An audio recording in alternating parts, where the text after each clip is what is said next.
Creative collage बताना है। Mobile journalism या ऐप जर्नलिज्म पर अभी भास्कर की एक वर्कशॉप हुई भोपाल में। मैं वहाँ गया, जो नए नए जर्नलिस्ट हैं उन्हें ट्रेनिंग देनी थी। क्या कंटेंट लाएंगे हम, क्या निकालेंगे हम, दुनिया क्या देखना चाहती है, दुनिया क्या सुनना चाहती है। हम कहानियाँ लिखते हैं, हम कहानियों में क्या लेकर आएंगे। मैं आपको एक कहानी सुनाता हूँ। देखिए कहानी कहाँ से आती है। हमारे दफ्तर के बगल में, हम अखबार में दफ्तर में काम करते थे, तो हमारे दफ्तर के बगल में एक सरना साहब रहते थे।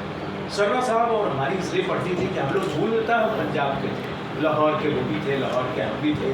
वो लाहौर से आकर बस गए लखनऊ में, और हम लाहौर से आकर बस गए इलाहाबाद में। हमारी पुश्तें बस गई और उनकी पुश्तें लखनऊ में। वो लखनऊ से ट्रांसफ़र होकर इलाहाबाद आ गए। हम दोनों जने बगल में बैठते थे। एक दिन सरना साहब ने कहा कि मेरा बेटा अमेरिका जा रहा है पढ़ने के लिए, और सी पार्टी, आप आइएगा। मैं पार्टी में पहुंचा। सरना साहब और सरनाइन दोनों जने बड़ा खुश। सरनाइन कहेंगे ना उसे, सरना जी की वाइफ, जैसे चोपड़ा की चोपड़ाइन। तो सरनाइन बड़ा खुश, सरना साहब बड़ा खुश। दोनों जनों के बीच में हम भी खुश। नाश्ता मिल रहा है, पानी मिल रहा है, चाय मिल रही है, कॉफ़ी मिल रही है। 2-2.5 घंटे तक पार्टी चलती रही। हम 5-6 मित्रों के परिवारों ने एक साथ सेलिब्रेट किया अमेरिका जाना। 1.5-2 साल वो बताते रहे कि हमारा लड़का वहाँ पर किस तरीके से मैनेजमेंट पढ़ रहा है, किस तरीके से कर रहा है। और अचानक एक दिन मिठाई का डिब्बा हमारे सामने आ गया, और मिठाई का डिब्बा खुलते ही सरना साहब ने खिलखिला कर कहा, बच्चे को अमेरिका में नौकरी लग गई। वाह क्या बात। मैंने डिब्बा लिया, बंद किया और बैग में रख लिया। अमेरिका में नौकरी है, एक लड्डू से थोड़ी ना काम चलेगी। डिब्बा लगा दूसरों लोगों को, अरे नहीं अभी तो दे दो ना, फिर कहाँ मौका आएगा। और फिर हम लोगों ने उनके साथ उनके बच्चे के सफलता को सेलिब्रेट किया। करीबन 1.5-2 साल बाद सरना साहब ने कहा, हमारा लड़का आ रहा है अमेरिका से, मैं बड़ा नर्वस हो रहा, 4 साल बाद लौट रहा है, मेरे साथ स्टेशन चलोगी क्या लेने के लिए। मैंने कहा अरे स्टेशन, बोले हाँ दिल्ली फ्लाइट आएगी, तो फ्लाइट से आएगा, फिर वो प्रयागराज से ट्रेन पकड़ के इलाहाबाद आएगा, स्टेशन चलूँगा, 6 बजे मैं आ जाऊँगा तुम्हें लेने के लिए। तय हुआ कि नाश्ता पानी कराओगे ना, सुबह 6 बजे हम तुम्हारे साथ स्टेशन जाएंगे, तो लौट कर तुम नाश्ता कराना, तब उसके बाद हम दफ्तर जाएंगे। हाँ तय, पक्का। और उसके बाद हम सब 6 बजे पहुँच गए। 7 बजे ट्रेन आनी थी, 7 बजे ट्रेन आनी थी। सरना साहब जैसे ही AC फर्स्ट का डिब्बा जहाँ लगना था, सरना साहब वहाँ खड़े हो गए और अनाउंसमेंट हुआ, ट्रेन प्लेटफॉर्म पर पहुंचने वाली है। सरना साहब की आंखें बंद, बाहें शाहरुख खान की तरह फैल गई, यही तो आएगा डिब्बा। और मैं आँख खोल कर खड़ा था, सरना साहब को कोई धक्का न मारे, कल स्टेशन पर निकलेंगे, सरना आंखें खोल लो ना। मैं उस दृश्य को कैसे देख पाऊंगा। बेटा उतरेगा और वो आंख बंद किए खड़े हैं, ट्रेन का डिब्बा वहीं आया, बेटा उतरा। बेटे ने अपने 2 अटैची थी और एक बैग था, स्टेशन पर पटका, और जैसा बाप वैसा बेटा, वो भी भागा हाथ फैला के और आया अपने बाप से निपट गया। बड़ी देर तक दोनों एक दूसरे की पीठ फैलाते रहे। मुझे नाश्ते की चिंता थी, इसलिए मैंने तिरंगा को तोड़ा। मैंने कहा सरना घर चलना है, सरनाइन इंतजार कर रही है। असल में मैं भाभी जी नहीं कहता था, उन्हें सरनाइन नहीं कहता था, सरनाइन इंतजार कर रही है। ओह हाँ चलो। और फिर बेटे ने मेरे भी पैर छुए, हम सब गाड़ी में बैठे। सरना गाड़ी चलाते हुए अपने बेटे से बहुत सारी चीज़ें जानकारी कर रहे थे, और बेटा कह रहा था माँ के साथ बताऊंगा, अभी बता दूंगा, फिर माँ के साथ भी बैठिए। और वो कह रहे थे धनंजय देखिए ना ये कितना बदल गया है, दुबला हो गया है ना। मैंने कहा पता नहीं, मुझे तो वैसे ही लग रहा है। अब आप सोचिए कि हम गेट पर पहुंचे, सरनाइन गेट पर। मुझे लगा कि ये भी बड़ा मार्मिक दृश्य होने वाला है। लड़का उतरा, माँ ने उसे लपेट लिया और अपनी बाहों में और चूमना शुरू किया उसे। एक माँ थी जो अपने बेटे को कलेजे के भीतर समा लेना चाहती थी, वो चूम रही थी, देख रही थी, सहला रही थी बेटे को। तुम दुबले हो गए हो, तुम कितने हमने कहा भाभी अंदर। और फिर मैं अंदर गया, सरना सरनाइन और उनका बेटा दोनों जने बैठे। हमने खूब चर्चा किया, नाश्ता किया, मैं घर चला आया। 3 दिन सरना छुट्टी पर थे, लड़का 3 दिन के लिए आया था। सरना आए बड़े मायूस होकर, बेटा अमेरिका चला गया। और फिर इसी तरीके से दिन गुजरते चले गए। अपने बेटे की कुछ बातें हमें बताते रहे। अचानक 2-2.5 साल बाद सरना मेरे बगल में खबर टाइप करते हुए बोले आज आ रहा है, चलना है। अरे हमारा तो जुगाड़ था रास्ते का, पूछना तो बनता था, चलना है। नहीं अब वो आ रहा है, वो ट्रेन आएगी, वो उसकी 3 बजे वो वंदे भारत चल रही है ना, उससे से आ जाएगा। तो हमने कहा ले नहीं जाना, बोले नहीं अब बड़ा हो गया ना, व्यस्त हो गया है, अब क्या जाना, अब पहली बार आया था तो गए थे। तो हमने कहा फिर वो पार्टी, बोले बुलाएंगे। खैर सरना के घर, सरना का छोटा सरना आ गया। सरना 2 दिन छुट्टी पर थे। सरना उसके बाद करीबन 2-3 दिन तक नहीं आया। इस बीच में सरना के लड़के का फोन आया, अंकल हम आपसे बात करना चाहते हैं। मैंने कहा क्या? मुझे रेस्टोरेंट में मिला, उसने कहा इस बार पिता लेने नहीं आए। मैंने कहा वो तो कह रहे थे तो बड़े हो गए इसलिए नहीं आए, नहीं तो मैं तो आने वाला था, मैंने तो उन्हें प्रेरित भी किया चलना चाहिए। बोले नहीं आता, हंस लगा। माँ ने इस बार भी मुझे चूमा नहीं, मुझे पूछा नहीं कि तुम दुबले हो गए। दरअसल इस बीच की कहानी में जो काट गया हुआ क्या, 2.5 साल में सरना जो मुझे कहानी सुनाते थे उसमें उन्होंने बताया कि लड़का लैपटॉप लेकर गया है, लड़के ने स्काइप पर हमारे को जोड़ लिया है। अब तो सरनाइन रोज लैपटॉप पर लड़के से रूबरू बात कर, फोन पर रूबरू हम वीडियो कॉल करते हैं। सरनाइन उसे कढ़ी बनाना सिखाती है, सरनाइन राजमा बनाना सिखाती है। सरनाइन तो बगल में लैपटॉप रख के सोती है, न जाने कब अमेरिका में सवेरा हो जाए और कब घंटी बज जाए कि माँ लैपटॉप ऑन करो ना, और वो तो रात के 3 बजे भी ऑन कर लेती है। उन्हें तो लगता ही नहीं। भाभी क्या, जब भी मैं गया सरनाइन सामने बैठी, लड़का तो आस पास ही लगता है। क्या टेक्नोलॉजी है भाई साहब, लड़का यही तो है, हमसे बातचीत करता रहता है। और लड़का वो कह रहा है कि माँ पिता दूर हो गए। अजीब सा था। मैंने उसे समझाने की कोशिश किया, मैं सरनाइन के पास भी गया, आप गलत कर रहे हैं। नहीं हम तो बहुत मानते हैं, हम उसे बहुत प्यार करते हैं, लेकिन मुझे लगता ही नहीं कि वो दूर गया है। अब तो मेरे पास आस-पास रहता है। मेरी टेक्नोलॉजी ने उसे इतना मोबाइल पर इतना सब कुछ मुझे पास कर दिया है कि मुझे लगा नहीं कि वो पहली बार आया है। मुझे लगा कि कल ही तो बात हुई थी। सरना के लड़के को बिठाकर जब बात करनी शुरू की तो उनका बेटा हम इसलिए नहीं आए कि तुमसे रात में बात हुई, रूबरू हमने तुमको देखा मोबाइल पर, हमने रूबरू बात किया 2 साल तक, हमें लगा ही नहीं कि तुम हमसे दूर हो, इसलिए हम नहीं आए, इसलिए तुम्हें नहीं चूमा, इसलिए तुमसे वो बातें नहीं पूछी जो तुमने रोज हमें बताती थी। लड़का हकबक था। तीनों बड़ी देर तक शांत बैठे रहे। मैं चाय नहीं मांगता तो शायद तंद्रा किसी के नहीं टूटती। बड़ा 1 कप चाय पिया। दूसरे दिन सरना का लड़का फ्लाइट पकड़कर चला गया। सरना साहब मेरे बगल में बैठे हुए बता रहे थे, बेटा आज चला गया, फ्लाइट पकड़ रहा होगा इसी समय। बस जस्ट उन्होंने कहा कि इस समय फ्लाइट पकड़ रहा होगा, उसी समय फोन पर मैसेज आया। सरना की आंखें फटी रही। देखो तो सही क्या लिखा है। लिखा था, पापा मैं तुम्हें अनफ्रेंड कर रहा हूँ, मुझे वर्चुअल दुनिया के बाप माता नहीं चाहिए, मुझे एक्चुअल दुनिया के माँ बाप चाहिए। ये कहानी लंबी है, ये कहानी छपी, सॉरी पापा मैं तुम्हें अनफ्रेंड कर रहा हूँ।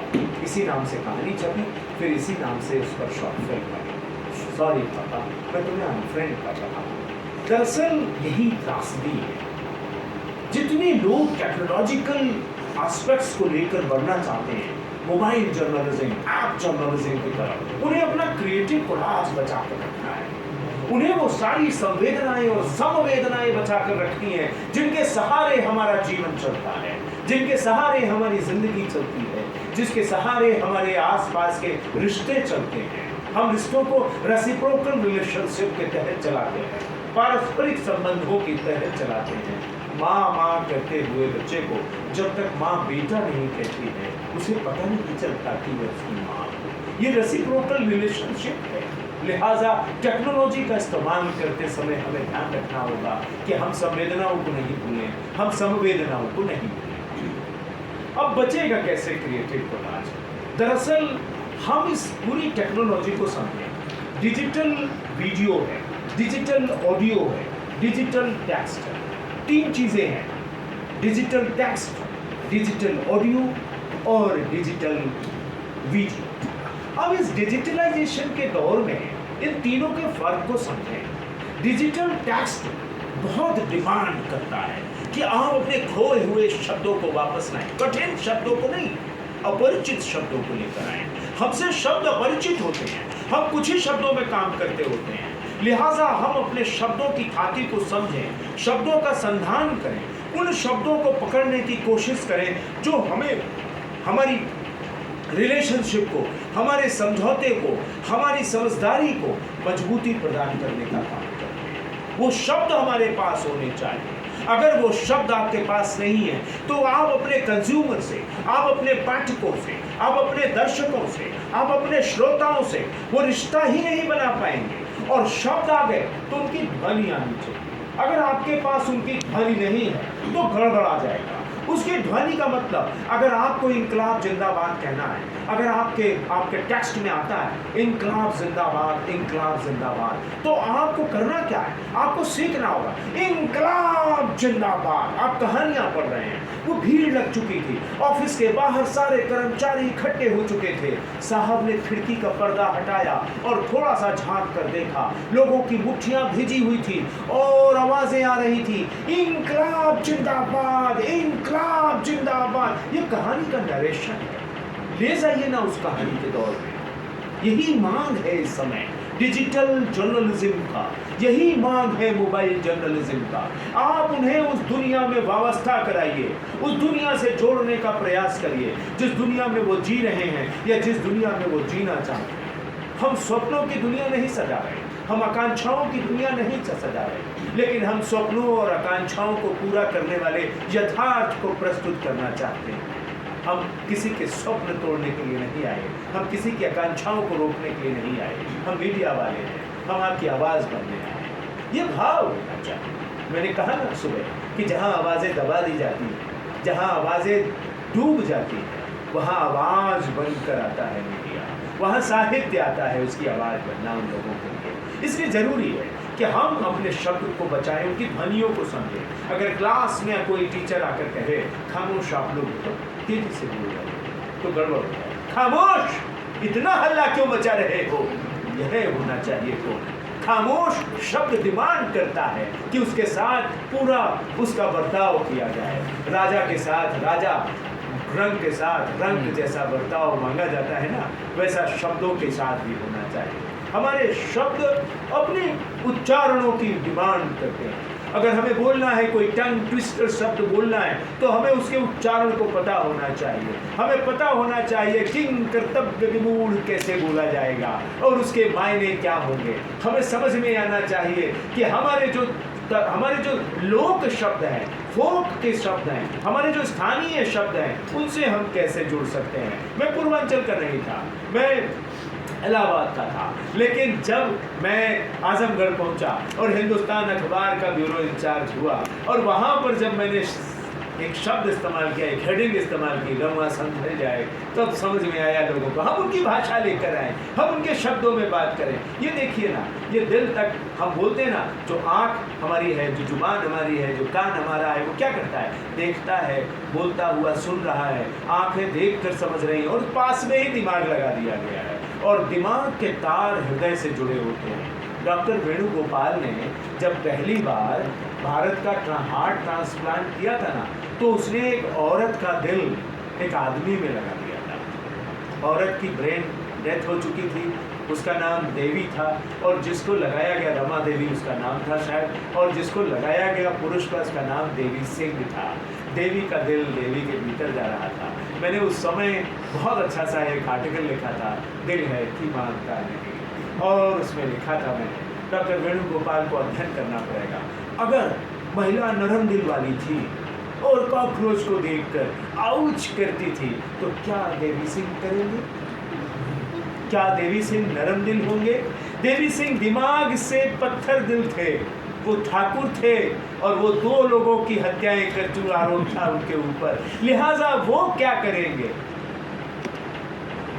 तो दिल और दिमाग, हम जर्नलिज्म के लोग कहते हैं कि हम वो चीज़ पढ़ें, हम वो चीज़ कहें, वो चीज़ सुनाएं लोगों को जो लोगों के दिमाग तक जाए, उनको दिमागी खुराक दें और फिर वो दिमागी खुराक दिल में उतर जाए और वो दिल उसे महीनों तक, वर्षों तक याद रखे। हमारे पास ऐसे शब्द होने चाहिए, ऐसी भाषा होनी चाहिए, ऐसा प्रस्तुतिकरण होना चाहिए। प्रस्तुतिकरण, जब हम प्रस्तुतिकरण की बात करते हैं, हमें सीखना होगा कि प्रस्तुति के बहुत सारे आयाम हैं। आपसे कोई कहता है गिलास पानी दे दीजिए, आपने गिलास उठाया, गिरे पानी, लेकिन एक आदमी होगा जो गिलास को ट्रे में रखेगा और कहेगा ये लीजिए पानी।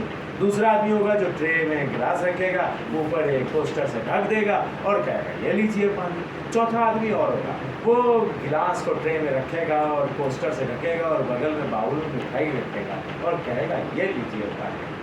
पाँचों भी होगा जो क्या करेगा, गिलास रखेगा ट्रे में, पोस्टर से ढकेगा और बगल में मिठाई रखने के बाद कहेगा प्लीज लीजिए। कहने का ढंग, प्रस्तुति का ढंग, वे ऑफ प्रेजेंटेशन दुनिया डिमांड कर रही है। क्यों सुने आपको दुनिया, क्यों पढ़े आपको दुनिया, क्यों देखे आपको दुनिया? आप भी तो वही बताने जा रहे हैं जो लोगों के पास है। आपका वे ऑफ प्रेजेंटेशन अलग होना चाहिए, आपके शब्द अलग होने चाहिए, कथा कहन की शैली अलग होनी चाहिए, बताने की शैली अलग होनी चाहिए। ये सीखना पड़ेगा। यही है मीडिया लेखन, यही है मीडिया लेखन। शब्दों को उनकी ध्वनियों के साथ, उनके वाक्यों की संरचना के साथ। वो अयोध्या जाना चाहता है, इतना कहकर कर चला गया कोई आदमी। वो रामनगरी अयोध्या जाना चाहता है, वह अयोध्या जाकर, रामनगरी अयोध्या जाकर अपना स्वप्न पूरा करना चाहता है। वो रामनगरी अयोध्या में जाकर शरणागत होना चाहता है। बहुत सारे वाक्य हैं, कैसे हम कहेंगे ये हमारे ऊपर डिपेंड करता है। तो सिलेक्शन ऑफ वर्ड्स, शब्दों का चयन, वाक्यों की संरचना और उनकी प्रस्तुति का ढंग अद्भुत तरीके से आपको तैयार करेगा। अब आप देखें, दुनिया बड़ी तेजी से बदली है। पहले कोरोना के दौरान हमने खूब स्क्रीन देखा है, बहुतों की आंख खराब हो गई, बहुतों की आंख में बहुत सारा असर पड़ा है। ये कहा जा रहा है कि पूरी अल्फा जनरेशन जो पीछे आ रही है, ये मायोपिया की शिकार है, ये मोटापे की शिकार है, ये मनोरोग की शिकार, ये चल रहा है। मायोपिया यानी कि पास की दृष्टि खराब हुई है, मोटापे का यानी खा खा कर लोग मोटाए रहे हैं। बहुत सारे लोग यहाँ दुबले दिख रहे हैं, इतने मोटे नहीं दिख रहे हैं, लेकिन कोई बात नहीं, आने वाला समय आपको मोटापा बरकत दे। अभी जब मैं अभी एक कार्यक्रम में मैं सुना रहा था इलाहाबाद की लंदरानी, तो वहाँ हरि प्रसाद चौरसिया आए हुए थे जो बांसुरी वादक हैं। उनको मैंने सुनाया कि एक बार एक महिला वहाँ पर आई और उन्होंने हरि भाई को नमस्ते किया। हरि भाई नमस्ते। तो हरि भाई ने कहा हाँ नमस्ते, और बड़ा मोटाए गई हो आजकल। तो वो चली जब गई तो मैंने कहा आप इन्हें बखूबी जानते हैं लगता। बोले नहीं मैं नहीं जानता। मैंने कहा आपने तो इतने प्यार से कहा कि बड़ा मोटाए गई हो, कहीं कभी तो दुबली रही हुई है। तो आप अभी दुबले कभी भी मोटे हो जाएंगे। तो मायोपिया, मोटापा और मनोरोग ये हमने दिया है, ये मोबाइल ने दिया है, लेकिन हम उसके कंटेंट को सुधार कर कैसे, इसीलिए कहा जा रहा है रील, छोटे छोटे शब्दों में, कम शब्दों में अधिक बातें कैसे कही जाएं, बड़ा टेक्निकल है। अब इस पर आ गया है रील दिखाना। उसके बाद क्या हो रहा है, जो रील और कंटेंट और स्क्रीन से बच रहा है, तो मोबाइल जर्नलिज्म में इन दिनों ऑडियो पॉडकास्ट चल रहा है।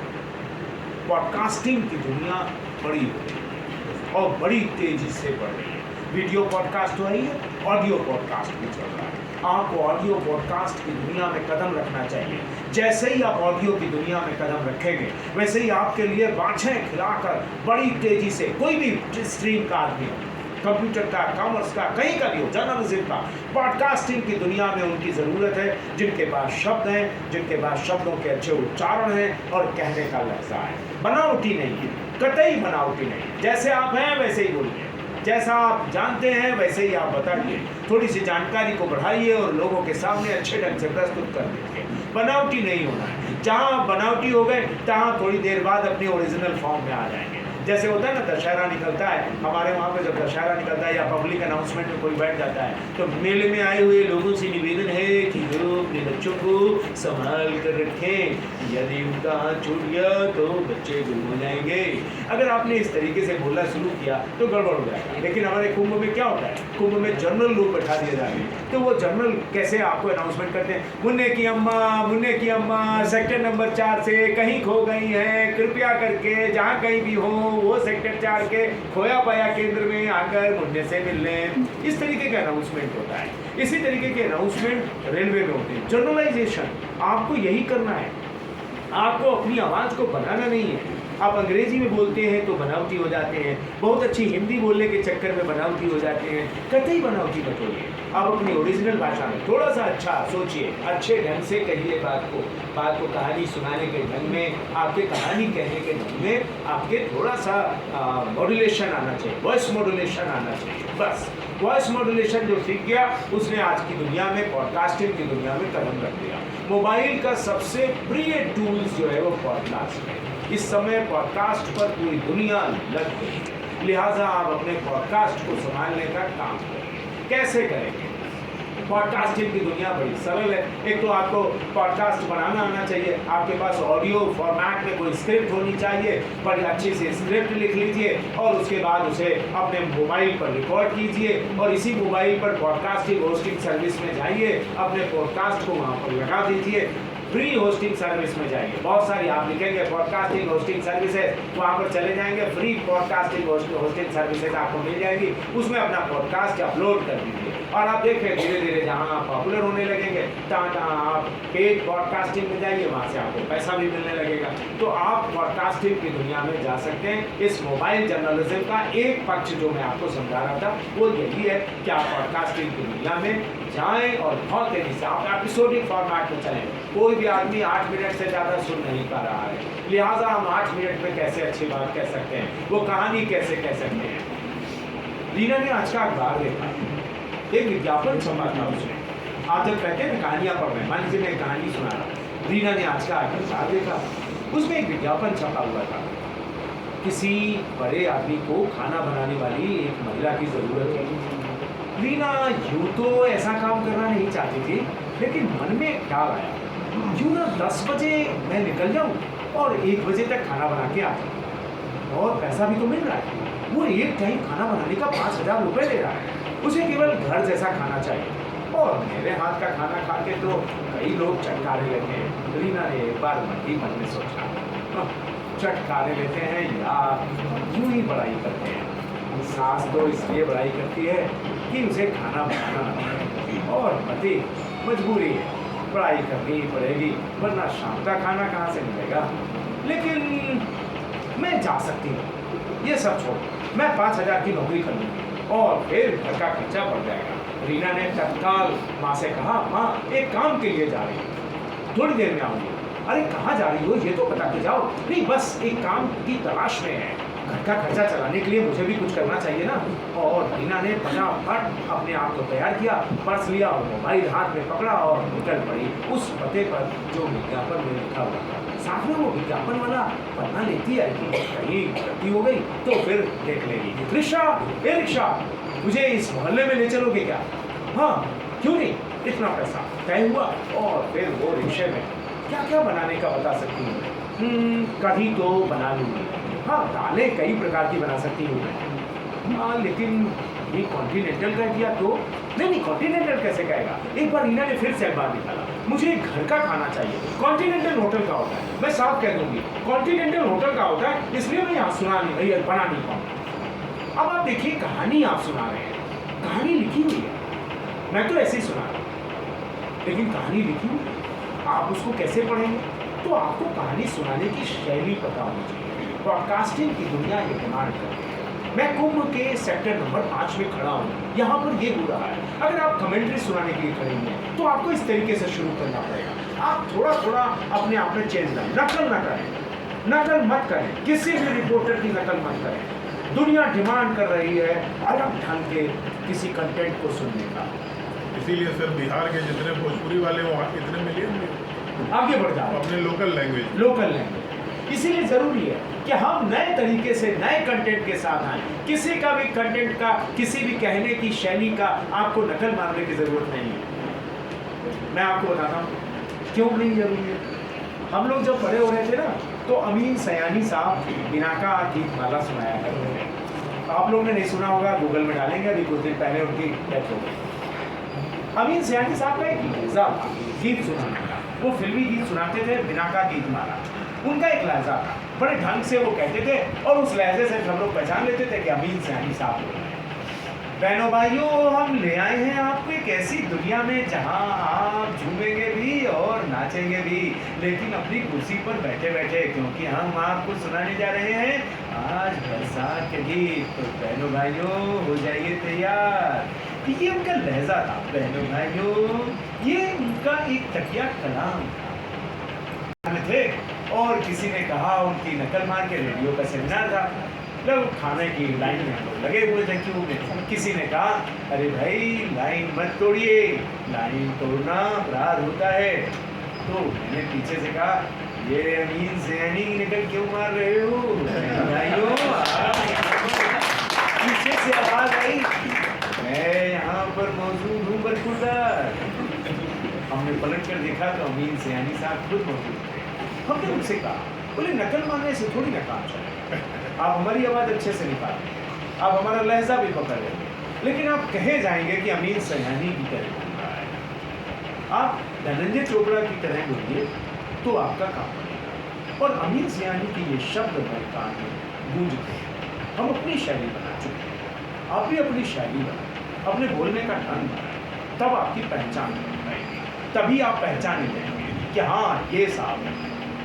तो इसलिए अपनी शैली में, अपने शब्दों के साथ, अपने वाक्यों के साथ, आपको कोई वाक्य पता लग रहा है, उसको छोटा करिए, उसको सुधारिए और उसको बोलने का अभ्यास करिए। जहाँ पर भी आप पॉडकास्ट करें, पंखा मशीन बंद कर दें, जमीन पर दरी बिछा दें, गद्दा बिछा दें, इको नहीं होगा। और अपनी टेबल पर बैठकर कम पैसे की लागत में, अगर आपको लगता है कि मोबाइल नहीं इस्तेमाल करना है, तो 6-7 हज़ार रुपये का एक वॉइस रिकॉर्डर आता है, मैंने खरीदा हुआ है सोनी कंपनी का, आप भी खरीद सकते हैं। सोनी का नहीं तो कोई और का, मुझे सोनी वालों ने पैसा तो दिया नहीं है कि मैं आपसे कहूँगी नहीं सोनी का ही खरीदूँ। मैंने खरीदा हुआ है, 6-7 हज़ार का मिला है, उससे मैं रिकॉर्ड कर लेता हूँ, अपनी जेब में रख लेता हूँ। 15 फीट दूर की रिकॉर्डिंग भी वो कर सकता है और लगभग 1.5 घंटे की रिकॉर्डिंग बहुत अच्छे से कर सकता है।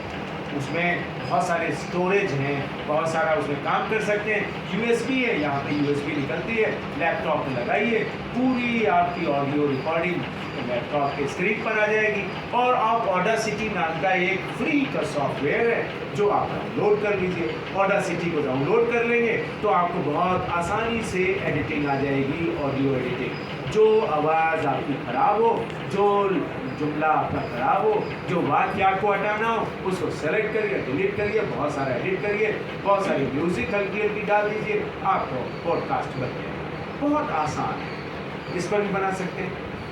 मोबाइल पर रिकॉर्ड कीजिए, म्यूजिक ऐड करिए और पॉडकास्ट बनाइए। छोटे छोटे पॉडकास्ट को बनाइए और छोटे छोटे पॉडकास्ट को आप प्रस्तुत करिए। दूसरा काम, इस पूरे टूल से आप डिजिटल स्टोरी टेलिंग का काम कर सकते हैं। It is complete studio mobile का। जो मोजो जर्नलिज्म का सबसे बेहतरीन स्वरूप आया वो डिजिटल स्टोरी टेलिंग का है। 2 से 8 मिनट के बीच में एजुकेशन से लेकर मार्केटिंग तक की स्टोरीज इसमें अपलोड की जाएगी। 2 मिनट से 8 मिनट तक, वैसे तो 10 मिनट जा सकते हैं। पर्सनल नैरेटिव्स भी हो सकता है, हिस्टोरिकल नैरेटिव्स भी हो सकता है, मार्केटिंग नैरेटिव्स भी हो सकता है, न्यूज़ नैरेटिव्स भी हो सकता है, फीचर नैरेटिव्स भी हो सकते हैं, कुछ भी बना सकते हैं आप। आपके पास स्क्रिप्ट होनी चाहिए, आप इसी से फोटो खींचिए, आप इसी से वीडियो बनाइए, उसको इनकॉर्पोरेट करिए। वी वीडियो नाम का एक सॉफ्टवेयर है, इसी पे डाउनलोड हो जाता है, कर लीजिए। या कोई और सॉफ्टवेयर, आप बहुत सारे सॉफ्टवेयर हैं, आप उसको डाउनलोड कर लीजिए, चाहे तो स्लाइड्स के रूप में दिखाइए, चाहे तो वीडियो के रूप में दिखाइए।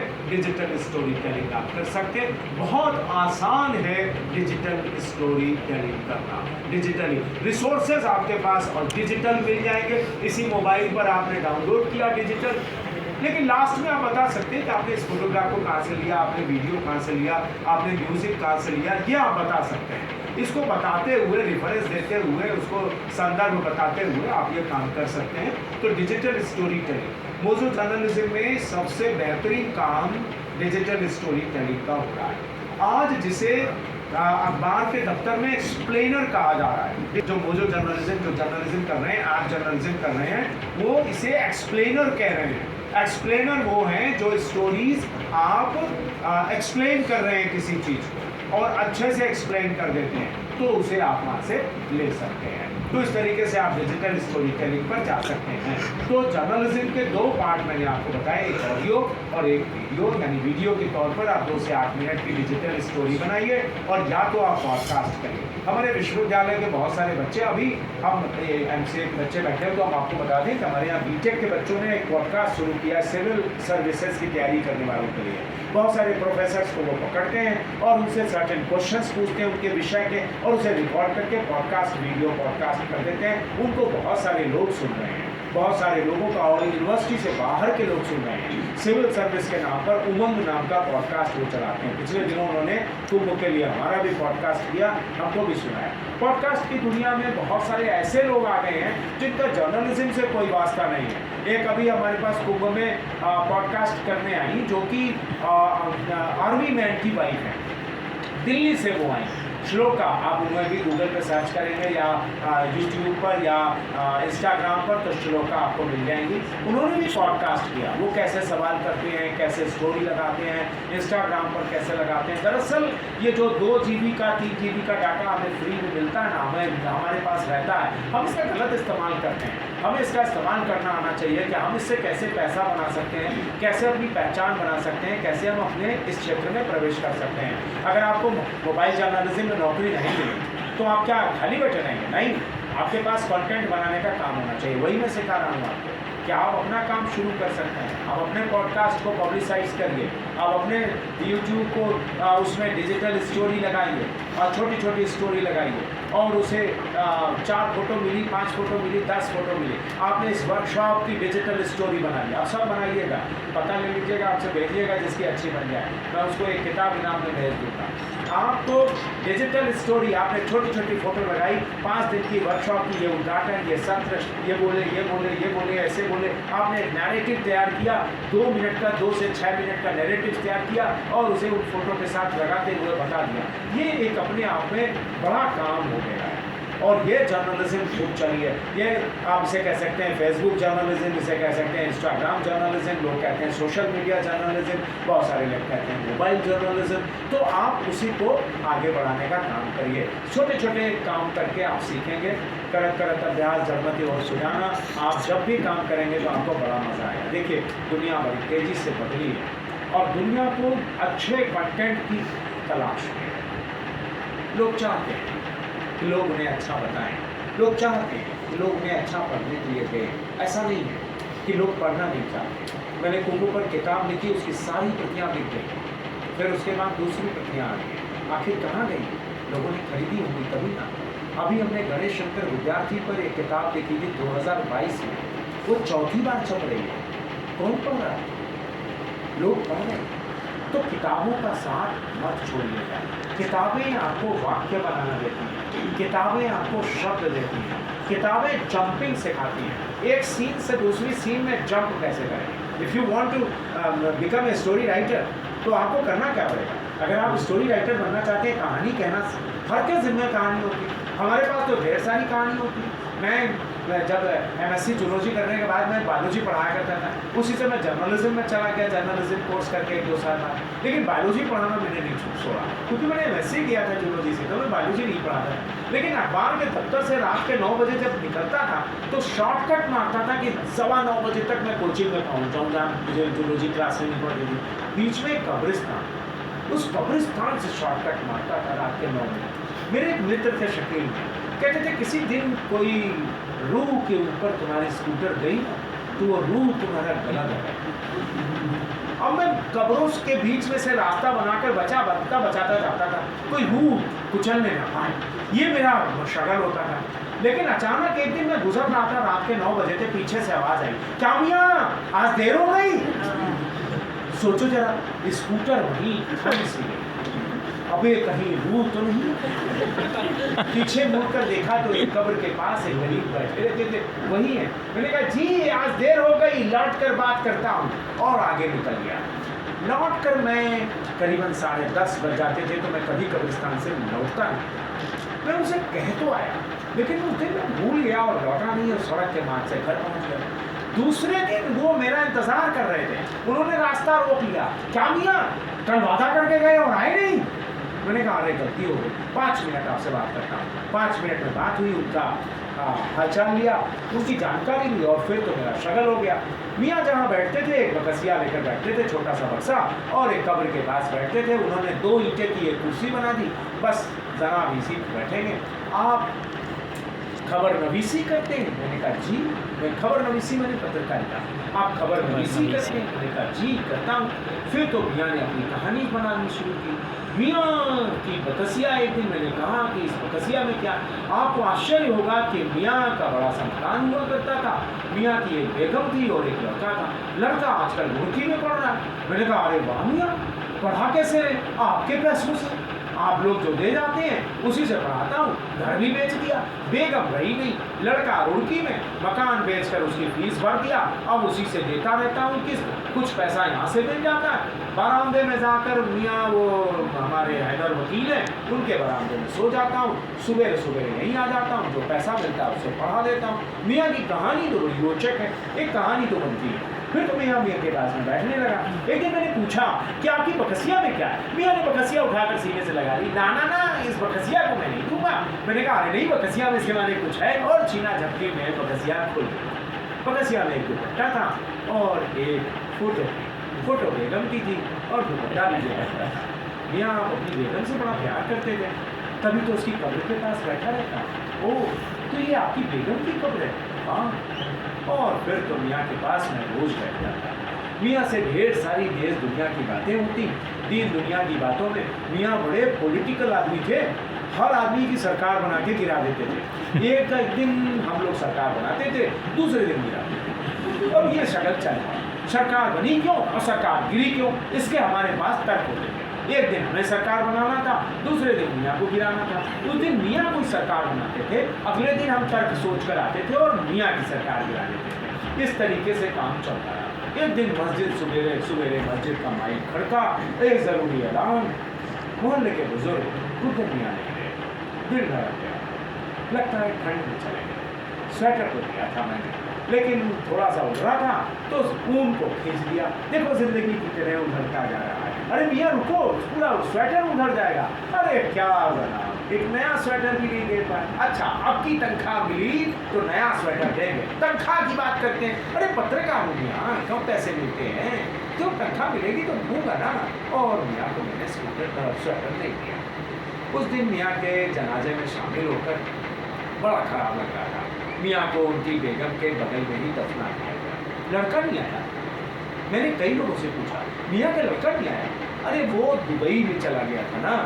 अच्छा, हाँ, बीच में पैसा वैसा भेजा, फिर पैसा भेजना भी बंद कर दिया।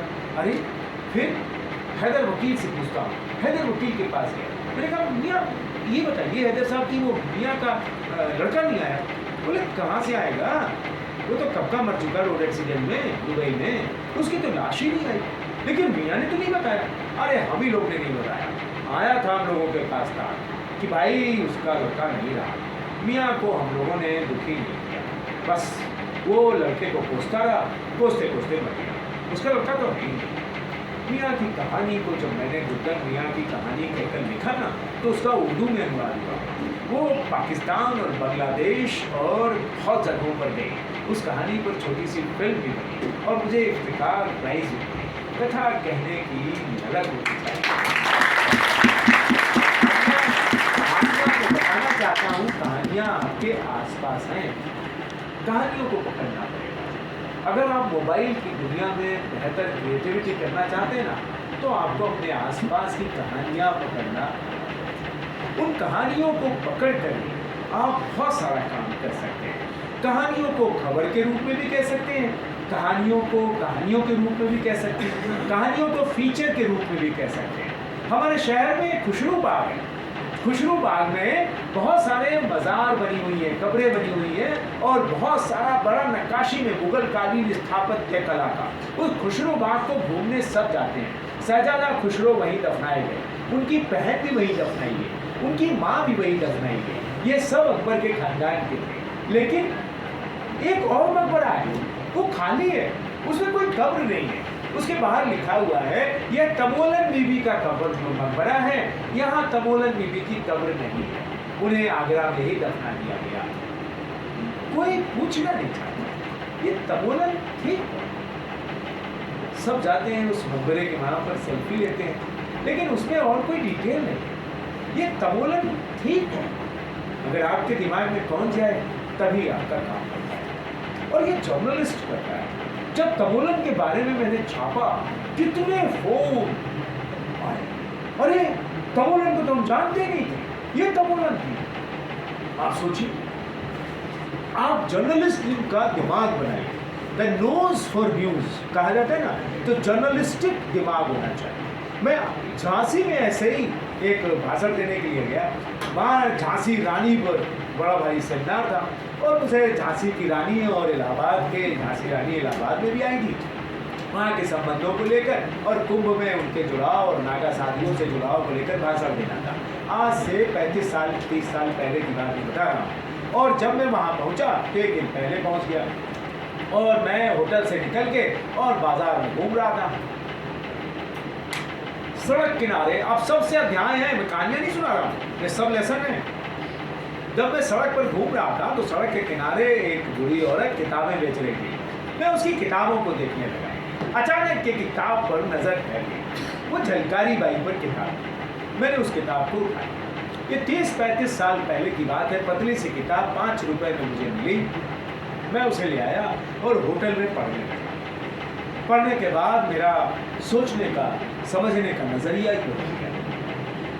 मैंने दूसरे दिन के भाषण में तय किया, मैं रानी झांसी पर नहीं हूँ, मैं झलकारी पर हूँ। मैं वहाँ गया, मेरा नाम जब बुलाया गया, मैं मंच से उठा और जैसे ही पोडियम पर गया, मैंने कहा, पहली चीज़, मैं रानी झांसी को बहुत ही सादर नमन करता हूँ, लेकिन मैं आज भाषण दूंगा झलकारी को। आपकी झांसी को अनाथ छोड़कर अपने बच्चे को पीठ पर बांधकर भाग गई थी रानी झांसी। आप कहिए महिमा, मैं नहीं कर सकता। जो आपको अनाथ छोड़ गई, अंग्रेजों से घिरा छोड़ गई, वो अपने बच्चे को, अपने दत्तक पुत्र को बचाने के लिए वो भाग गई यहाँ से। मैं आपका पर्सपेक्टिव नहीं बदलना चाहता। झांसी रानी को जैसी चाहते वैसी, मैं झलकारी को स्थापित करना चाहता था। मैंने कहा, मैं उस औरत की कहानी सुनाने जा रहा हूँ जिसने झांसी के लिए अपनी जान दी। जब रानी झांसी भागी ना, तो झलकारी को रानी झांसी बना दी। झलकारी उसी कदकाठी की थी, आंखें उसकी रानी झांसी जैसी थी, मुंह ढक दिया उसने। झांसी रानी ने उसको अपनी तरह तैयार किया और किले की प्राचीर पर खड़ा कर दिया। वो अंग्रेजों से लड़ती रही, लेकिन झांसी रानी तो थी नहीं, उस तरीके से लड़ नहीं पाई और अंग्रेजों ने उसे पकड़ लिया। अंग्रेज जश्न मनाने लगे। रानी झांसी गिरफ्तार हुई, उसे जेल में डाल दिया। लेकिन रानी झांसी का देवर था, वो विश्वास नहीं कर पा रहा था। वो देवर जो था रानी झांसी से चिढ़ता था, इसलिए वो अंग्रेजों के पास पहुंचा। जरा दिखाओ तो सही कि तुमने किस रानी झांसी को पकड़ा है। रानी झांसी अंग्रेजों के हाथ नहीं आ सकती, वो वीरांगना है, वो नहीं आ सकती है। और जब जेल में सींचे खोले गए और झलकारी से कहा गया, चेहरा हटाओ, चेहरे से पर्दा हटाओ, झलकारी तैयार नहीं हुई, लेकिन खींच दिया गया। तो उस देवर ने कहा, ये तो झलकारी, रानी झांसी कहाँ है? क्योंकि रानी झांसी ने तो प्रण किया था, वो अंग्रेजों के हाथ नहीं आएगी। तब क्या हुआ? अंग्रेजों ने झलकारी को घसीटते हुए किले के प्राचीर पर लाकर खड़ा किया और तोप से उड़ा दिया। इधर रानी झांसी घायल अवस्था में अपने बच्चे को लेकर ग्वालियर पहुंच गई, और ग्वालियर पहुंची तो सिंधिया ने साथ नहीं दिया, तो वो एक बाबा के पास पहुंची जो नागा साधु थे, गंगादास, उनके पास पहुंची। बाबा गंगादास से बोली कि ये मेरा पुत्र है दामोदर पंत, और इसे संभाल के, और मेरी लाश को अंग्रेज हाथ न लगाने पाए। मैं मर रही हूँ, लेकिन मेरी लाश जब तक जलती रहे उसे अंग्रेज छूने न पाए। बाबा गंगादास ने नागा साधुओं को खड़ा कर दिया। नागा साधु अंग्रेजों से लड़ने लगे, चिता जला दी गई, रानी झांसी की चिता जलती रही। बाबा गंगादास दामोदर पंत को लेकर चले गए। कहाँ गए किसी को पता नहीं। जब अंग्रेजों ने इस आश्रम पर कब्जा किया, तब वहाँ पर रानी झांसी की जली हुई लाश थी। अंग्रेज हताश थे। मैंने झांसी वालों से सवाल किया, दामोदर पंत का क्या हुआ? आपने जानने की कोशिश की? दामोदर पंत बड़ा हुआ क्या? फिर उसकी पुष्टें कहाँ हैं? ढूंढिए, ये आपका है। आप झांसी को चाहते हैं तो ढूंढिए। नरोत्तम दास ढूंढे गए, उनको बुलाया गया झांसी। तो आप जर्नलिज्म करने निकले हैं, ढेर सारी कहानियां आपका इंतजार कर रही हैं। आप यूं ही किसी को जाने मत दीजिए। झांसी से ओरछा का दर्शन करने के लिए जा रहे थे, रास्ते में बहुत सारी औरतें हाथ में छन्नी और बेलन और सब लेकर खड़ी हो गई। हम जाने नहीं देंगे। क्या बात है? बोले हमारे घर की, हमारे गांव की एक लड़की की शादी है, हम तो सभी, लड़की सबकी होती है, कुछ दान दीजिए। हमने उनको कुछ पैसे दिए, लोग आगे बढ़ गए, लेकिन मैंने कहा मैं आता हूँ। मैंने कहा आप लोग हैं कौन? बोले हम आदिवासी हैं, हमारा हर बोले हमें कहते हैं। खटाक से सुभद्रा कुमारी चौहान, हर बोलों के मुंह हमने सुनी कहानी थी, क्या खूब लड़ी मर्दानी वो तो झांसी, हर बोलों के मुंह। यही तो नहीं है वो हर बोले जो कहानी सुनाते हैं? पता लगा वही है। भारत सरकार को एक प्रस्ताव भेजा, हम हर बोलों के ऊपर काम करना चाहते हैं। अब मैं जर्नलिस्ट था, संस्कृति मंत्रालय ने फेलोशिप दिया, हमने हर बोलों पर काम। आपको मैं सिखा रहा हूँ कहाँ से आती है कहानियाँ, कहाँ से आती है खबरें। वो खबर थोड़ी ना है जो घटना घट गई, ठीक है आप उसे सूचना दे रहे हैं, इंफॉर्मेशन। खबर तो लोगों की खबर लेती है और लोगों को खबरदार करती है। खबर ऐसी होनी चाहिए। तो इसलिए जब आप जर्नलिज्म की दुनिया में जाएं तो ढेर सारी कहानियां जो आपके आने का इंतजार कर रही हैं उन तक पहुंचे। आपके अंदर ये लालसा होनी चाहिए कि मैं नया क्या जान सकता हूँ, मैं क्या जान सकती हूँ नया। ये आपके अंदर एक लालसा होनी चाहिए, तभी आप उन चीज़ों को पकड़ पाएंगे। टूल आपके सहायक होते हैं। फोटोग्राफी की दुनिया इतनी तेजी से विस्तार लेती हुई आगे चली गई, उसको चुनौती देती हुई इमोजी की दुनिया उसके बरक्स आकर खड़ी हो गई। शब्दों के बरक्स भी खड़ी हुई, फोटो के बरक्स भी खड़ी हुई। शब्दों के बरक्स तो इतनी मजबूती के साथ खड़ी हुई कि आज हमें दुख व्यक्त करना होता है तो हम रोती हुई इमोजी लगा देते हैं, खुशी व्यक्त करना होता है तो हम खुशी वाली लगा देते हैं, हंसना होता है तो हंसना, काम ठीक है तो ठेंगा। आपके पास ढेर सारी इमोजी है, लिखना ही नहीं चाहते हैं। ये हमारे शब्दों के लिए चुनौती है। क्या हम इमोजी को मात दे सकते हैं? ऐसे शब्द हैं हमारे पास, ये भी हमारे पास चुनौती है। तो क्या फोटोग्राफ्स, ये विजुअल एक्सप्लोजन का समय था। 25 साल हमने विजुअल विस्फोट में गुजारे हैं। इतने विजुअल्स दुनिया में कभी नहीं थे। इतने विजुअल, मोबाइल, हर कोई आदमी फोटो खींच रहा है। इतने फोटोग्राफर दुनिया में कभी नहीं थे। Everyone is photo journalist now, everyone is photographer now, everyone. क्या कंपोजिशन होना चाहिए आज। एक से एक लड़के, एक से एक लड़कियां अपने मोबाइल से कंपोजिशन तैयार कर रहे हैं। अद्भुत कंपोजिशन के साथ सामने आ रहे हैं। और वो वीडियोग्राफर भी हैं, वो फोटोग्राफर भी हैं। हमें केवल लाइट का फॉर्मेशन समझना है, हमें केवल कंपोजिशन को समझना है। हमारा कंपोजिशन, हमारे यहाँ इलाहाबाद में आनंद भवन है, नेहरू जी का जन्म हुआ वहाँ पर, तो नेहरू जी की जन्मस्थली कही जाती है। हालांकि जन्म कहीं और हुआ है, लेकिन कहा जाता है कि ये नेहरू जी का जन्म स्थान है। तो खैर, तो वहाँ पर एक कमरा है जो गांधी रूम कहलाता है। गांधी के उस रूम में इलाहाबाद के फोटोग्राफर, फोटो जर्नलिस्ट हजारों बार गए होते हैं। लेकिन एक दयानिता आता है बंबई से फोटोग्राफर, और वो उस कमरे की एक फोटो खींच लेता है और एग्जीबिशन में 8 लाख की बिक जाती है। और सारे इलाहाबादी फोटोग्राफर सीना पीट पीट के हाय हाय हम न हुए, हाय हम न हुए। क्यों? क्योंकि उसने जो कंपोजिशन के साथ फोटो खींचा उस कमरे की, वो कंपोजिशन अद्भुत थी। लगा कि गांधी बैठे, लगा कि गांधी बैठे।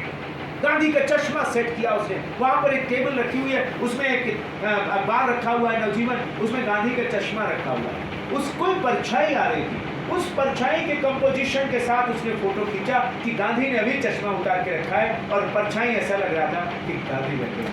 बस कितनी देर इंतजार किया होगा उस फोटोग्राफर ने। आप भी कंपोजिशन को समझें। खबर है, ये लोक कला हो गई है, वो काट हो गए। टेक्निकलिटी आपको सिखाई जाती है, उस टेक्निकलिटी को सीख पाते हैं तो सीख जाइए, लेकिन आप चूकिए नहीं। आपके पास कोई फोटो आ जाए उसको आपको लेना है। आपके पास कोई भी आप पता नहीं कब आएंगे, पता नहीं कब इस दौर से गुजरेंगे, कब पता नहीं कब सड़क से हम गुजरेंगे। फोटो ले लीजिए, क्योंकि आपके पास टूल ऐसा आ गया है, और कह डालिए उसके तरीके से कहानियाँ। हम तो आपको बताएं, नैनीताल में हिंदी विभाग की एक टीचर थी, उनकी नाक थोड़ी सी दबी हुई थी। मैंने उनसे पूछा कि आपके ये एक्सीडेंट में किसी नाक पे हुआ क्या? तो बोली हाँ, मैं पहाड़ गिरा था, मेरा पूरा परिवार उसके नीचे दब गया था, मैं बच्ची थी, मैं भी दबी हुई थी, लेकिन मैं निकाली गई तो बच गई, और फिर और कोई निकाला नहीं जा सका। उनकी एक कविता थी, ओ पहाड़ तुम कब आओगे। वो पहाड़ को आवाज़ देती हैं कि पहाड़ तुम फिर आओ नीचे, गिरो तो सही, तुम्हारे नीचे मेरा पूरा परिवार दबा हुआ है। वो इस आशा के साथ पहाड़ को पुकारती थी, और उस कविता के साथ जब वो पहाड़ तुम कब आओगे, पहाड़ और भूस्खलन की फोटोग्राफ और वीडियो को सेट किया गया, अद्भुत रील बनी। अद्भुत, जिसे आप रील कहते हैं उसे हम डिजिटल स्टोरी कहते हैं।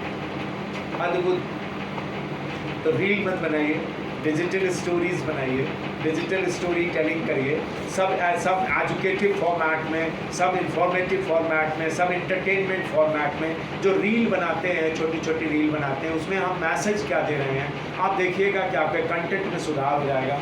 आज पूरा अखबार, चाहे वो भास्कर हो, चाहे वो दैनिक जागरण हो, चाहे और टेलीविज़न हो, वो ऐसी रील को, अभी दूरदर्शन ने बहुत सारे लोगों को कुंभ में रखा कि हमारे लिए कुंभ की रील बनाओ। पुलिस विभाग ने बहुत सारे स्टूडेंट्स को रखा कि हमारे लिए रील बनाओ, जो पुलिस व्यवस्था को सुचारू रूप से चल रही पुलिस व्यवस्था को दिखाने के लिए काम आए।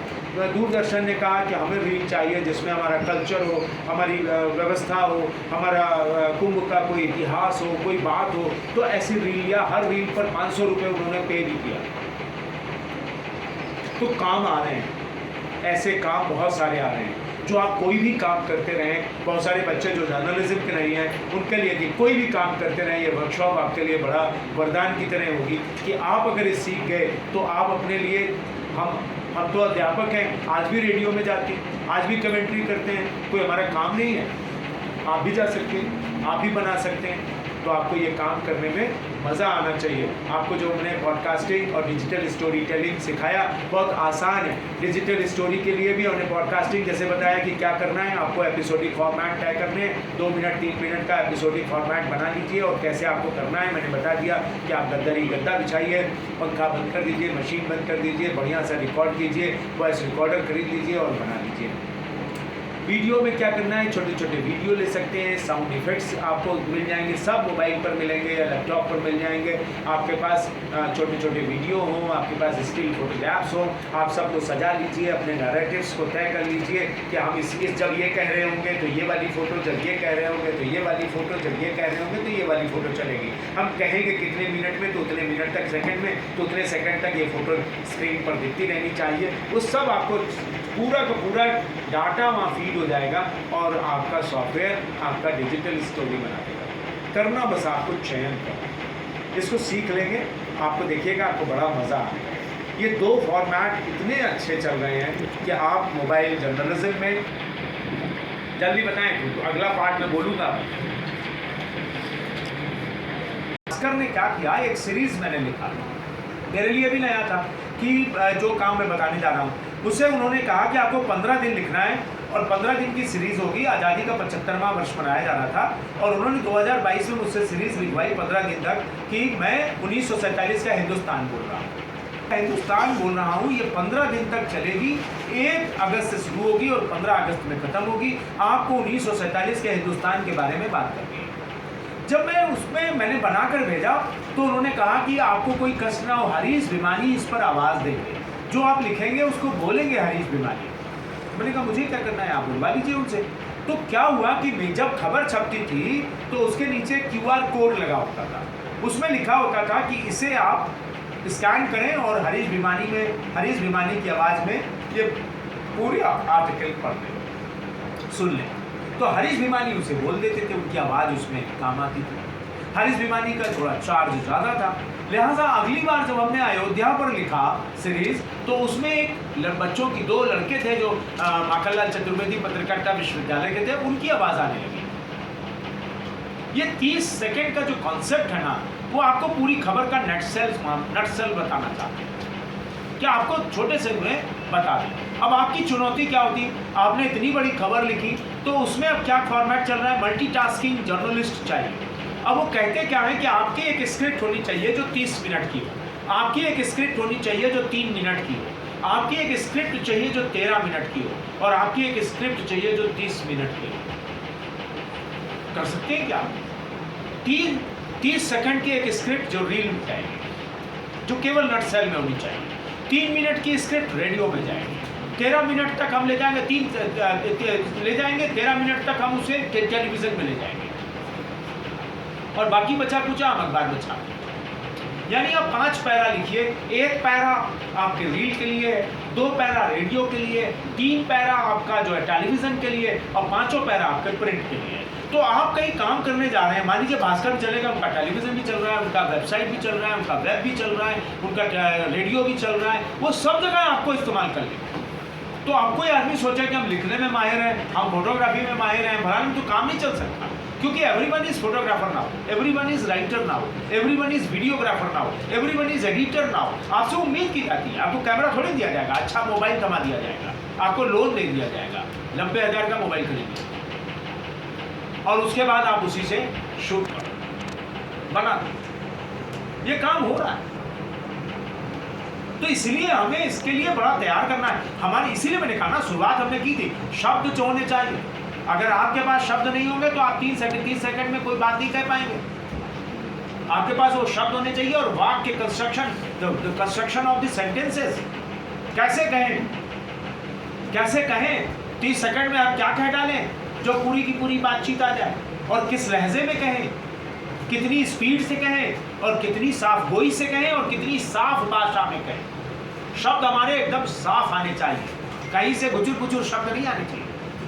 क्या आपने कर दिया, उसमें किसी को समझ में नहीं आया, क्या बोल गए आप, तो आपको समझ में, चाहे किसी भाषा में करें, अंग्रेजी में करें तो, हिंदी में करें तो, बांग्ला में करें तो, आपके पास वो चीज़ें होनी चाहिए जो क्वालिटीज़ आपकी हैं। वो क्वालिटीज़ आपको, क्वालिटीज़ से कहीं वो नहीं करना है कि आप टेक्नोलॉजी में आगे, तो क्वालिटीज़ अभी भी शब्द बचे हुए, शब्द की टंकार बची हुई, चाहे वो मोबाइल जर्नलिज्म हो, चाहे ऐप जर्नलिज्म हो। शब्द, हम नहीं रहेंगे, आप नहीं रहेंगे, लेकिन शब्द रहेंगे। इसलिए शब्दों की दुनिया से नाता तोड़ना नहीं है, मजबूत बनाना है, और नए नए शब्दों से मुलाकात करनी है। 5 नए शब्दों से रोज मुलाकात कीजिए। आपके पास रोज 5 नए शब्द आने चाहिए, कठिन नहीं, कठिन शब्द नहीं सुनना चाहता कोई भी, किंग कर्तव्य विमूढ़ की तरह विमूढ़ हो जाएगा कि इसके बारे क्या, इसके बारे में बताइए। अंग्रेजी के शब्दों का इस्तेमाल उतना ही करिए जितना इस्तेमाल जरूरी हो। और एक बात जाने रहिएगा, हिंदी के शब्द जो हैं बड़े मजबूत शब्द हैं, पर मुंबई यूनिवर्सिटी के वाइस चांसलर ने मंच से खड़े होकर कहा था कि मैं द्विचक्र वाहिनी से आज आया हूँ, और मैंने खड़े होकर विरोध किया कि आपको किसने बताया कि द्विचक्र वाहिनी साइकिल की हिंदी है। बोले है, मैंने कहा नहीं है, गलत बात कर रहे हैं आप, हिंदी का अपमान कर रहे हैं आप, मराठी भाषी हैं आप। वरुणकर साहब थे, उन्होंने अपने हिंदी विभाग के करुणाशंकर या कृपा शंकर क्या नाम, उनको बुलाया और कहा क्या द्विचक्र वाहिनी साइकिल की हिंदी नहीं है? उन्होंने कहा नहीं। पूरे हॉल ने ताली बजा दी, उन्होंने क्षमा मांगी। लव पथगामिनी, भग अड्डा, ये सब शब्द नहीं है। रेलगाड़ी, रेलवे स्टेशन, ये हमारे शब्द हो चुके हैं। भाषा गतिशील होती है, भाषा डायनेमिक है, भाषा में नए नए शब्द आते चले जाते हैं। भाषा में ये थोड़ी ना इंतजार करता है कि उर्दू का है, अंग्रेजी का है, ये फलाने का है। भाषा प्रवाहमान है, भाषा जो चल रही है प्रवाहमान है। मैं उन शब्दों का साथ नहीं छोड़ना है जो शब्द हमारे थे और छूट गए हैं, उन शब्दों को लेकर चलना है, लेकिन उन शब्दों का भी प्रयोग नहीं करना है कि लगे इतना गूढ़ बोल गए, समझ में ही नहीं आया, बड़ा अच्छा बोले, और समझ में कुछ नहीं आया, जो कि बड़े कठिन शब्दों का इस्तेमाल कर रहे थे। सौंदर्य शास्त्र, सौंदर्य की भाषा जर्नलिज्म में नहीं चलती। सामान्य प्रवाह नदी की तरह बहती हुई भाषा होनी चाहिए। कल्चर और भाषा दोनों, संस्कृति और भाषा दोनों डायनेमिक होती हैं, गतिशील होती हैं। नई नई चीजें, अपनी मूल तत्वों को नहीं छोड़ता। हमारी भारतीय संस्कृति अपनी मूल तत्वों को नहीं छोड़ती, लेकिन दूसरों की संस्कृति को हम आत्मसात करते रहते हैं। हम फैशन के तौर पर, खान पान के तौर पर हम अन्य संस्कृतियों का साथ निभाते रहते हैं। हम पिज्जा भी खाते हैं तो पूरी कचौड़ी भी खाते हैं, है ना। हम बर्गर खाते हैं तो समोसा छोड़ थोड़ी ना दिया है। हमारी विरासत में जो चीजें हैं वो हमारे साथ हैं। फैशन में तो वही, संस्कृति में, कल्चर में क्या होता है? हमारी वेशभूषा, हमारा खान पान, हमारा सोच विचार, हमारा रहन सहन, यही तो है। तो इसी को हम परिवर्तित कर देते हैं, लेकिन हम अपने मूल को नहीं छोड़ते। आज भी कोई पैंट शर्ट पहनता है, लेकिन जब पूजा करने बैठता है तो धोती कुर्ता पहन लेता। हमारा मूल है, अब क्यों छोड़ दें? तो जो मूल बचा रहता है, तो भाषा का भी मूल बचा रहता है। मौलिक शब्द आज भी है, लेकिन दूसरी भाषा सीखने में भी गुरेज नहीं करना चाहिए। कोई भाषा आपको सीखने को मिल जाए तो आत्मसात कर लेना चाहिए। हमारी क्लास में 3 लड़कियां, मैं कई बार बता चुका हूँ, क्या हमारी क्लास में 3 लड़कियां आई जो बंगाली थी। कोई बंगाली है यहाँ पर? नहीं है, सौभाग्य। क्यों सौभाग्य? क्योंकि जो मैं बोलूँगा वो समझोगे कि बंगाली। दरअसल 3 लड़कियां बंगाली आ गई और तीनों आपस में बात करती थी। 3 बैठी ना, वैसे 3 आपस में बात किया और खिस से हंस दिया। तो सब टीचर बोलते थे ये कुछ बंगाली में हम ही लोगों के बारे में बात करती हैं और हंस देती हैं। हम लोग नहीं जाएंगे, या तो ये क्लास में निकालिए, या तो ये बंगाली में नहीं बोले। मैंने कहा ऐसे नहीं ठीक होगा, आप कहेंगे तो भाषा का विरोध होने लगेगा। मैंने 5 दिन बंगाली सीखी, 4-5 सेंटेंस रट लिए। कैसे बंगाली सीखी? 5-6 सेंटेंस रट लिए। और एक दिन क्लास में गया और अपने कहा स्टैंड अप पढ़ाशোना করছি কিনা, তোমাদের পরীক্ষা হবে, পরিশ্রম করো, আমাদের शुभकामना चाहिए। लड़कियां हाथ पक। एक लड़की ने पूछा सर आप बंगाली जानते हैं? मैंने कहा जी। तो उसने बंगाली बोला। मैंने कहा नो, तुम बंगाली भाषी, तुम हिंदी में बोलोगी। मैं हिंदी भाषी, मैं बंगाली बोलूँगा। अभी जितना सीखेगी उतनी तो बोलेंगे। जबरदस्ती कह दो कि हमें बंगाली आती है, वो बंगाली बोलने लगे। ना, तुम बंगाली, तुम हिंदी में बोलोगी, हम अंग्रेजी, हाँ बंगाली बोलोगे। तो कहने का मतलब ये कि भाषा कहीं मिल जाए। फिर मैं हिंदी, अंग्रेजी और बंगला तीनों की डिक्शनरी ले आया और बहुत सारे शब्दों का अध्ययन किया मैंने। और आपको आश्चर्य होगा कि मैंने बंगाली इतनी सीखी कि अनुवाद किया मैंने बंगाली किताब का। कहाँ से शुरू होता है, कैसे जाता है, अब बहुत सारा अनुवाद का काम है। तो बहुत सारा कोई भाषा सीख ले तो अपने आप कर सकता है। तो ये दुनिया इतनी बड़ी टेक्नोलॉजिकल दुनिया, आज आपको दूसरी चीज़ जैसे अनुवाद है, इसमें बहुत ही भ्रष्ट अनुवाद आता है, लेकिन इसमें टूल हैं। जहाँ आप गूगल ट्रांसलेटर को डाउनलोड कर लीजिए, आपको बहुत कठिन लग रहा हो कोई सेंटेंस तो आप उसको अनुवाद कीजिए, 2 कॉपी नहीं करिए, फिर उसको आप समझिए और अपनी भाषा में। लोग इसी गूगल अनुवाद को अनुवाद मानकर लिख देते हैं, बड़ा भ्रष्ट अनुवाद हो जाता है। क्यूरेशन करिए, क्यूरेट करना ये भी सीखिए। मोबाइल जर्नलिज्म में जब डिजिटल रिसोर्सेज आप निकालेंगे तो क्यूरेशन आना चाहिए। क्यूरेशन पर पूरी क्लास होती है। दरअसल क्यूरेशन क्या है? क्यूरेट करना। हमारे पास लॉट ऑफ इंफॉर्मेशन, आज गूगल में आप डाल दीजिए धनंजय चोपड़ा 2,56,532 चीजें निकल कर चली आएंगी, ले। तो आप उसमें से ऑथेंटिक क्या है, तो आपको क्या करना है? Lot of seek the lot of information, seek the lot of information and use your sensibility and then share it. तो it is done just like a funnel, कुप्पी नुमा हो जाता है। Lot of information, use your sensibility and then share. तो lot of information, use and sensibility. What is sensibility? आपकी परवरिश और आपका परिवेश। हर किसी के घर का परिवार अलग अलग है, हर किसी की परवरिश अलग अलग तरीके से हुई है। कोई आदमी गांव के रूप में पला है, कोई शहर में पला है, किसी के कोई आदिवासी इलाके से आ रहा है, कोई शहर से आ रहा है, कोई मेट्रो से आ रहा है। तो हर की परवरिश अलग होती है। हर आदमी की माँ सिखाती है उसे, मोहल्ले वाले सिखाते हैं उसे स्कूल वाले सिखाते हैं, स्कूल की टीचर, उसका प्रभाव पड़ता है, स्कूल के दोस्तों का प्रभाव पड़ता है, फिर विश्वविद्यालय के टीचर, विश्वविद्यालय के दोस्तों, इनका प्रभाव पड़ता है। फिर आप नौकरी करते हैं, ऑफिस के लोग, आपकी यात्राएं, आपका शोध, ये सब कुछ आपको बनाते हैं और बांटते हैं।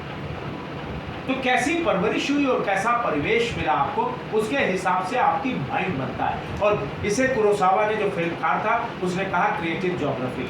हर आदमी अलग तरीके से सोचता है। तो सोच विचार के थॉट प्रोसेस के दौर पर आपको बहुत ही करीने से इस दुनिया में कदम रखना है। मैं बार बार कह रहा हूँ, नए बच्चों को जब भी मिलता हूँ कि ये टेक्नोलॉजी की दुनिया है, आप एक जैसा नहीं हो सकते। हमें एक जैसा बनाने की कोशिश की जा रही है। ब्रांडेड कपड़े, एक जैसी कमीज, ऐसी कमीज, और हम 42 नंबर की पहन रहे तो कोई 44 वाला भी होगा, कोई 34 वाला भी होगा, कोई 30 वाला होगा, सबके पास इसी तरीके की कलर होगी, क्योंकि ये हमने बाजार से खरीदी है। इसी तरीके से वो पिज्जा हमने मंगा लिया अगर, तो उसी तरीके का पिज्जा पड़ोसी भी खा रहा है, सामने वाला खा रहा है, आप भी खा रहे हैं, हमारी आइडेंटिटी क्या है? तो हमें एक जैसा बनाने का प्रयास होता है। बाजार हमेशा चाहता है कि आप एक जैसा हो जाए, लेकिन आपको नहीं होना है। मैंने पहले ही कहा, आपकी कहने की शैली, आपके शब्द, आपका प्रेजेंटेशन जब तक मार्केट में अलग नहीं होगा, आपको कोई नहीं पूछेगा। ये बाजार की तरह नहीं है, ये मीडिया है, और डिजिटल मीडिया में तो ये देखा जा रहा है, हर आदमी ऐसे ऐसे लगा हुआ है, आपका यूं बढ़ा रहा है, अचानक आप ठीक है अच्छा, तो अच्छा कह के उसे रोकना हो। अगर एक जैसा कंटेंट निकल गया तो फिर क्या? तो फिर आप मोबाइल जर्नलिज्म में फिट नहीं है। आज मोबाइल जर्नलिज्म में, ऐप जर्नलिज्म में सवेरे की मीटिंग में पूछा जाता है, आपके पास नया क्या है, आज आप क्या बताने वाले हैं, क्या एक्सप्लेनर में बताएंगे, क्या प्रेजेंट करेंगे? तो आपके पास नई कहानी नहीं होगी, नया कोई सारांश नहीं होगा, कोई घटना नहीं होगी, तो आप कुछ नहीं कर पाएंगे। लिहाजा चौकन्ने होकर चारों तरफ देखते हुए, बाजार में घूमते हुए, चीजों को समझते हुए, क्या चीज खबर बन सकती है। बड़ी छोटी सी चीज बताएं, हमें किस डायबिटीज हुई, मैं गया, मैंने कहा कि शुगर फ्री बिस्किट है क्या?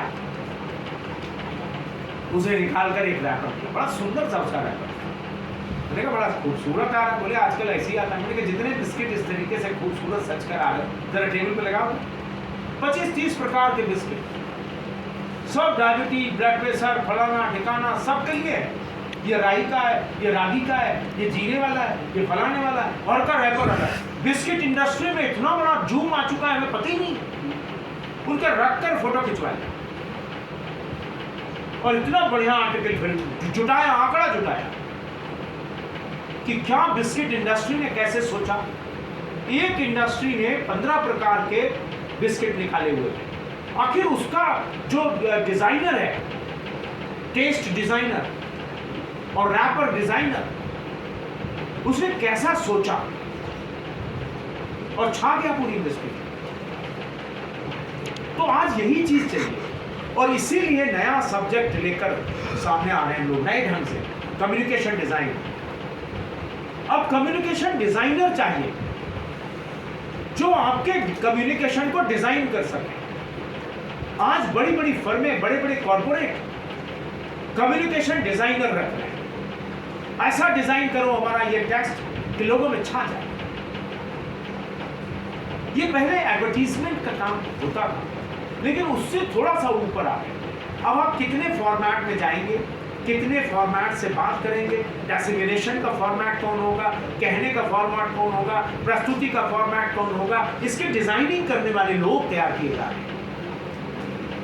रिसर्च डिजाइनर चाहिए, कम्युनिकेशन डिजाइनर चाहिए, और ये डिजाइनर ज्यादातर कहां से आ रहे हैं? टेक्निकल दुनिया से चले आ रहे हैं। जर्नलिज्म के छात्र क्या कर रहे हैं? जर्नलिज्म के छात्र उस तरफ ध्यान ही नहीं दे रहे। और ये जो कम्युनिकेशन का विद्यार्थी है, वो बड़ी तेजी से ध्यान दे सकता है, वो बड़ी तेजी से ध्यान दे सकता है कि हम कैसा काम कर सकते हैं। छोटा सा उदाहरण है, टाइम्स ऑफ इंडिया में चले जाओ, हिंदू अखबार में चले जाओ, इन्फोग्राफिक्स से दिखाई दे रहा है, ग्राफ और इंफॉर्मेशन सजाकर पूरे पेज में या आधे पेज में लगा देते हैं।